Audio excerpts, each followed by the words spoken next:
YCP పార్టీలో ఉన్న నాయకుడు అంటాడు పిల్లలని అసెంబ్లీలోకి ఎట్ట తీసుకుపోయినారంటారు.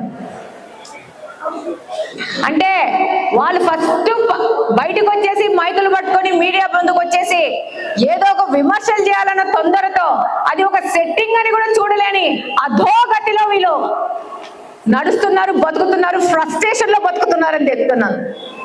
అంత పెద్ద నాయకుడు ఒక మైకు పెట్టుకొని ఒక ముందుకు వచ్చి ఒక పబ్లిక్ ముందుకు వచ్చి మాట్లాడుతున్నప్పుడు వెనక ముందు దాని యొక్క హిస్టరీ ఏంటి నిజ నిర్ధారణ చేసుకొని ముందుకెళ్ళాలి. అంటే నిజాలు కూడా చేయకుండా ఏదో ఒక అపోహలో మళ్ళా ఒక్కసారి మీకు చెప్తున్నాను, మళ్ళా ఇది ఒక లాస్ట్ 5 సంవత్సరాలు మనల్ని పరిపాలించిన ప్రభుత్వం అనేది మనకు ఒక లెసన్, ఒక బాధాకరమైన చెడు లెసన్. అది వీళ్ళకి ఒక ప్రభుత్వం చేసే దాంట్లో మంచి చెడుని విమర్శించడమే ఒక లక్ష్యంగా ఒక ఫ్రస్ట్రేటెడ్ స్టేజ్ లో ఈ యొక్క రాజకీయ నాయకులు నడుస్తున్నారంటే మళ్ళీ వీళ్ళు మినిస్ట్రీలు నడిపినారు, మినిస్ట్రీలు కూడా పనిచేసినారు.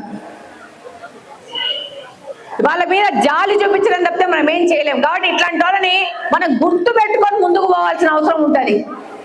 అంటే ఒక అపోహలు క్రియేట్ చేసేసి ప్రజలను మభ్యపెట్టేసేసి ప్రజలని ఒక రాంగ్ ఇల్యూషన్ లో పెట్టేసేసి నడపాలనుకుంటున్నారు. కానీ మనము క్లియర్ గా ఉండాలా, వాస్తవం ఏంది మన కళ్ళతో మనం క్లియర్ గా చూసుకోవాలా. చిన్న చిన్న పిల్లలకు తెలుసు అది సెట్టింగ్ మాక్ అసెంబ్లీ అని చెప్పి, కానీ అంత పెద్ద మాజీ మంత్రికి తెలియలేకపోయింది అది ఒక సెట్టింగ్ అని చెప్పేసి.